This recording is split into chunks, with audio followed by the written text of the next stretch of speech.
नमस्कार बंधु मैंने मुझे कथावाचक रवि आपण को स्वागत करुच्ची मोर आउ गोटे एपिसोड को। तो मुझे मु सब मंगलवार दिन वीडियो रिकॉर्डिंग करे किंतु ए मंगलवार दिन आईपीएल रो फाइनल थिला। तो मुझे रेकर्ड कर पार नथली। मोर फेवरेट टीम आरसीबी थिला केवल विराट कोहली आउ 17 वर्षर प्रतीक्षार अंत घटे 18 वर्ष से आईपीएल ट्रॉफी जीतबार सक्षम हेले। किंतु ता पर दिन गोटे बहुत दुखदायक घटना घटिला जे दला चकटारे 12 जन लोक मरीगले। तो गोटे राति रे बहुत खुशी आउ ता पर दिन बहुत दुखर जो घटनावली घटिला सेटा देखिकी मु आजिर जो गपटी कहबी आपन को ए गपटा भी सही परी जे आमे जतले बहुत खुशी हो तापरे गोटे बहुत दुख समय भी आम पे आसे आ जतले बहुत दुख आसे तापरे गोटे खुशी समय भी आसे। तो आजिर गपटी होची जने मंत्री को ऊपर गोटे राज्य जने राजा थिले तांको मंत्री जे थिले से बहुत चालाक थिले। बहुत उत्तम रूपे से निजर कार्यटा को संभाळुथिले जो कि राजा निश्चिंत राज कार्य करें। आउ मंत्री यही सुगुण कि राजा तांको बहुत भल पाउथिले। तो ए कथा मंत्री जो माने सब आलोचक थिले तांकर शत्रु थिले से माने ईर्ष्यान्वित होउथिले। आ मंत्री को केमते तांको पदरु हटेबे से विषय सब चक्रांत करथिले। किंतु मंत्री निज चालाक पणिया जोगु ए सब जिनस बर्ती जाउथिले। दिने कौन है ना थरे खबर आसला जे राजांकर जो राज्य अच्छी तार सीमा पाखरे किछि गाँव रे किछि गंडगोल लगी रोला। तो मंत्री से गंडगोल को समाधान करिया पई राज्य सीमा को जीवाकू पड़िला। यही समय सुविधा नहीं मंत्री जो माने शत्रु थे जो माने आलोचक थे से माने राजा पाखरे तांको विरुद्ध रे प्रचार करने को लगिले। से कहले जे मंत्री चक्रांत कर राजा को हटई निजे राज्यर राजा हवा पाई। बारंबार राजा कान रे कथा पढ़ा द्वारा राजा मन रे मध्य संदेह जात होला और से विश्वास कले एवं तांकर जे सैनिक थिले तांको से आदेश देले जे मंत्री जेबे भी आसबे राजधानी को तांको सांगे सांगे गिरफ्तार कर आउ तांको बंदी गृह रे रख। तो से ही है मंत्री जेबे फेरिले निज काम सारिकी जेतले राजधानी के फेरिले सेतले तांको सांगे सांगे बंदी करागला। मंत्री किछि जानिबा पई किंबा निजर पक्ष रखा सुजोग भी पाइले ना। एमती किछि वर्ष बीतीगला। प्राय 5-6 वर्ष पर राजा थरे छद्मवेश बुलुथिले निज राज्य रे बुलु बुलु से हठात से मंत्री घर पाखरे जाई पहुँचले। देखिला बेलू मंत्री घर बहुत साजसज्जा होइछि लोक बहुत खुशी जना पड़ुछन्ति। तो राजा कहले जे हठात मंत्री घरे कौन चली देखा टिके पचारिबा। से पचारिबा परे जानिया को पाइले जे मंत्री काली कारागार रु खलास हेबे। तो सेतिपई तांको घरे समस्ते खुशी रे आनंद उत्सव पालन करिया पई लागिछन्ति। तो राजा आश्चर्य हेले कहले मु तो किछि आदेश देई नहीं मंत्री को कारागार रु खसेबा पई किंतु मंत्री खलास है बोली माने जानले केमती। तो सी से कि ता पर दिन मंत्री को निज प्रकोष्ठ को बा दरबार को डकैले आउ तांको ए जिज्ञासार कारण पचारे जे मु तो आपन को मुक्त करिया पई कोनोसी आदेश देने ताले ये आदेश देला कि आपन मुक्त होवा पई कहिला कि।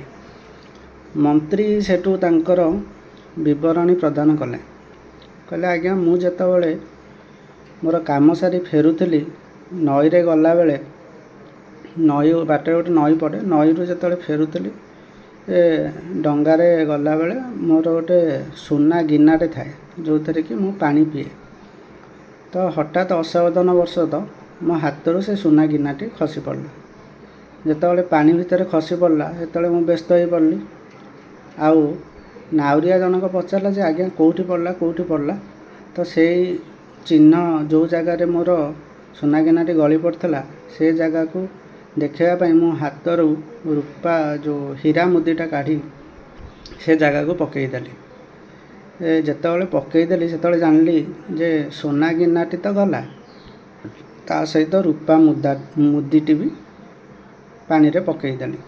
ତ ଏହା ଭାବି ମୁଁ ଦୁଃଖିତ ଥିଲି। ନାଉରିଆ ଜଣକ ପାଣିକୁ ଡୁବ ମାରିଲା ପରେ ସେ ସୁନା ଗିନାଟି ପାଇଗଲା।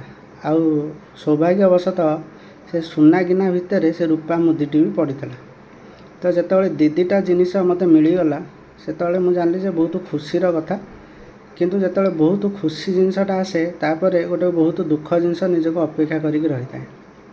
ତ ଏହା ଭାବି ମୁଁ ଯେତେବେଳେ ଆସୁଥିଲି ରାଜଧାନୀକୁ ସେତେବେଳେ ଆପଣ ଆଦେଶ ଦେଇଥିଲେ ଯେ ମୋତେ ବନ୍ଦୀ କରିବା ପାଇଁ, ଆଉ ମୋତେ ସାଙ୍ଗେ ସାଙ୍ଗେ ବନ୍ଦୀ କରାଗଲା।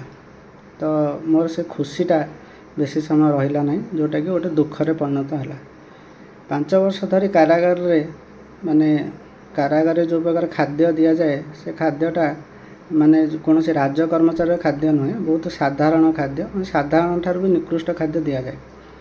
ତ କାଲି ମୋର ବହୁତ ଇଚ୍ଛା ହେଇଥିଲା ଯେ ମୁଁ କିଛି ଗୋଟେ ଭଲ ଖାଦ୍ୟ ଖାଇବାକୁ ମୋର ବହୁତ ଇଚ୍ଛା ହେଲା, କାରଣ 5 ବର୍ଷ ଧରି ମୁଁ କିଛି ଭଲ ଖାଦ୍ୟ ଖାଇନଥିଲି। ତ ମୋର ବହୁତ ଇଚ୍ଛା ଥିଲା ଯେ ମୁଁ ଗୋଟେ ଭଲ ପେଟ ଭରି ଗୋଟେ ଭଲ ଭୋଜନ ପକାଇବି। ତ ସେଥିପାଇଁ ଯିଏ କାରାଗାର ରଖିଥିଲେ ତାଙ୍କୁ ମୁଁ କିଛି ପାଉଣା ଦେଇଥିଲି ଆଉ କହିଥିଲି ମୋ ପାଇଁ ଗୋଟେ ଭଲ ଭୋଜନର ବ୍ୟବସ୍ଥା କରିବା ପାଇଁ। ଆଉ ସେ ମୋ କଥା ମାନିବି ଗୋଟେ ଭଲ ଭୋଜନର ବ୍ୟବସ୍ଥା କରିଥିଲେ। କିନ୍ତୁ ଯେତେବେଳେ ମୁଁ ଖାଇବାକୁ ବସିଲି ସେତେବେଳେ ତା ଭିତରୁ ଗୋଟେ ମଲା ମୂଷା ବାହାରିଲା। ଯେତେବେଳେ ମଲା ମୂଷା ବାହାରିଲା ସେତେବେଳେ ସେ ଭୋଜନ ମୁଁ ଗ୍ରହଣ କରିପାରିଲି ନାହିଁ। ତ ମୁଁ ଜାଣିଲି ଯେ ଏତେ ବଡ଼ ଦୁଃଖ, ଏତେ ଦିନ ଧରି ଅପେକ୍ଷା କରି ଶେଷକୁ ଗୋଟେ ଭୋଜନ ପାଇଁ କହିଲି, କିନ୍ତୁ ସେ ଭୋଜନ ବି ମୋ ଦ୍ୱାରା ହେଲା ନାହିଁ। ତେଣୁ ଯେତେବେଳେ ଏତେ ବଡ଼ ଦୁଃଖ ପଡ଼ିଲା ତେଣୁ ମୁଁ ଜାଣିଲି ଯେ ବୋଧହୁଏ ମୋର ଗୋଟେ ଖୁସି ସମୟ ଆସିଛି, ବୋଧହୁଏ କାଲି ମୁଁ କାରାଗାରରୁ ମୁକ୍ତ ହେଇଯିବି। ଏ କଥା ମୁଁ ମନେ ମନେ ଗୁଣୁଗୁଣୁ ହିଁ କହିଥିଲି। କିନ୍ତୁ ରକ୍ଷୀ ଜଣକ କ'ଣ ଭାବିଲା କେଜାଣି, ସେ ବୋଧେ ରାଜ୍ୟ ସାରା ଡେଙ୍ଗୁରା ଦେଇଛି ଯେ ମୁଁ କାଲି ମୁକ୍ତ ହେବି ବୋଲି। ତ ବୋଧହୁଏ ସେହି ସମ୍ବାଦ ମୋର ପରିବାର ବର୍ଗଙ୍କ ପାଖକୁ ପହଞ୍ଚିଥିବ, ଆଉ ସେମାନେ ସେଥିପାଇଁ କି ଉତ୍ସାହିତ ହେଇଥିବେ ବା ଆନନ୍ଦିତ ହେଉଥିବେ। ରାଜା ସବୁ ଶୁଣି ସାରିଲା ପରେ ନିଜ କୋହକୁ ସମ୍ବରଣ କରିପାରିଲେ ନାହିଁ। ସେ ମନ୍ତ୍ରୀକୁ ସାଙ୍ଗେ ସାଙ୍ଗେ କୁଣ୍ଢେଇ ପକାଇଲେ ଆଉ ତାଙ୍କୁ ନିର୍ଦ୍ଦୋଷରେ ଖଲାସ କଲେ। କହିଲେ ଆପଣଙ୍କୁ ମୁଁ ମୁକ୍ତ କରୁଛି, ମୁଁ ଯାହା ବି ଭୁଲ କରିଛି ସେଥିପାଇଁ ମୋତେ କ୍ଷମା କରନ୍ତୁ, ଆପଣ ନିଜ ପରିବାର ଲୋକଙ୍କ ପାଖକୁ ଯାଆନ୍ତୁ। ଆଉ କାଲିଠାରୁ ଯେମିତି ରାଜଦରବାରରେ କାମ କରୁଥିଲେ ସେମିତି ଆପଣ ରାଜଦରବାରରେ କାମ କରନ୍ତୁ। ତ ଏଇ ଗପରୁ ଆମେ ଏହା ଶିଖୁ ଯେ ଯେତେବେଳେ ଆମ ଜୀବନରେ ଗୋଟେ ବହୁତ ବଡ଼ ଦୁଃଖ ସମୟ ଆସେ କି ବହୁତ ବଡ଼ ଦୁଃଖ ପଡ଼େ, ତ ଆମେ ସେତେବେଳେ ଅଧୈର୍ଯ୍ୟ ହେବା କଥା ନୁହେଁ, କାରଣ ବହୁତ ବଡ଼ ଦୁଃଖ ପରେ ଗୋଟେ ସୁଖ ସମୟ ଆସିଥାଏ। ଆଉ ଯେତେବେଳେ ବହୁତ ସୁଖ ଚାଲେ ତ ସେତେବେଳେ ଆମକୁ ସବୁବେଳ ପାଇଁ ମନେ ରଖିବା ଦରକାର ଯେ ଏ ଜିନିଷ ବି ସବୁଦିନ ପାଇଁ ରହିବ ନାହିଁ, ଇଏ ବି କାଲି ଚାଲିଯିବ, କିଛି ଗୋଟେ ଦୁଃଖ ସମୟ ଆସିବ। ତେଣୁ ଦୁଃଖରେ ଅଧିକ ଦୁଃଖୀ ବା ସୁଖରେ ଅଧିକ ସୁଖୀ ହେବା କଥା ନୁହେଁ, ଯାହାକି ଆମ ଗୀତାରେ ମଧ୍ୟ ଭଗବାନ ଶ୍ରୀକୃଷ୍ଣ କହିଛନ୍ତି ଯେ ସବୁବେଳେ ସ୍ଥିତପ୍ରଜ୍ଞ ହେବା ପାଇଁ। ଥରେ ଆକବର ମହାରାଜ ବୀରବଲଙ୍କୁ ପଚାରିଲେ ଯେ ମୋତେ ଏମିତି ଗୋଟେ ଶବ୍ଦ କୁହ ଯେଉଁଟା ମୁଁ ସୁଖ ସମୟରେ ଶୁଣିଲେ ଖୁସି ହେବି ଆଉ ଦୁଃଖ ସମୟରେ ଶୁଣିଲେ ଦୁଃଖୀ ହେବି। ତ ଆକବର ମହାରାଜଙ୍କୁ ଉତ୍ତର ଦେଲେ ବୀରବଲ ଯେ ଏ ସମୟ ବି ଚାଲିଯିବ। ଅର୍ଥାତ୍ ଯଦି ସୁଖ ସମୟରେ ଜଣେ ଶୁଣେ ଯେ ଏ ସମୟ ବି ଚାଲିଯିବ ତାହେଲେ ସେ ଦୁଃଖୀ ହେଇଯିବ, ଆଉ ଦୁଃଖ ସମୟରେ ଯଦି ଜଣେ ଶୁଣେ ଯେ ଏ ସମୟ ବି ଚାଲିଯିବ ସେତେବେଳେ ଜଣେ ଖୁସି ହେଇଯିବ। ତେଣୁ ସମୟ ପରିବର୍ତ୍ତନଶୀଳ, କେବେ ବି ଅଧୈର୍ଯ୍ୟ ହେବେ ନାହିଁ ଦୁଃଖ ସମୟରେ, କି ସୁଖ ସମୟରେ ଅଧିକ ଉଲ୍ଲସିତ ହେବେ ନାହିଁ। ମନକୁ ସବୁବେଳେ ସଂଯତ ରଖିବେ, ତାହେଲେ ଜୀବନଟା ସୁରୁଖୁରୁରେ ଚାଲିବ। ତ ଆଜିର କାହାଣୀ ଏଇଠି ସରିଲା। ମୋ କାହାଣୀ ଆପଣଙ୍କୁ କେମିତି ଲାଗୁଛି ମୋତେ କମେଣ୍ଟ କରନ୍ତୁ। ମୋ ଚ୍ୟାନେଲକୁ ଲାଇକ୍ ଆଉ ସବସ୍କ୍ରାଇବ୍ କରନ୍ତୁ। ଆପଣମାନଙ୍କ ପାଇଁ ମୁଁ ବହୁତ ଜଲ୍ଦି ଥମ୍ବନେଲ୍ ଆଣିବାକୁ ଯାଉଛି, କାରଣ ବିନା ଥମ୍ବନେଲ୍ରେ ମୁଁ ଦେଖୁଛି ଯେ ଭିଉଅରସିପ୍ ବଢ଼ୁନାହିଁ। ତ ବହୁତ ଜଲ୍ଦି ଥମ୍ବନେଲ୍ ବି ଆସିବ ଭିଡ଼ିଓର। ଧନ୍ୟବାଦ।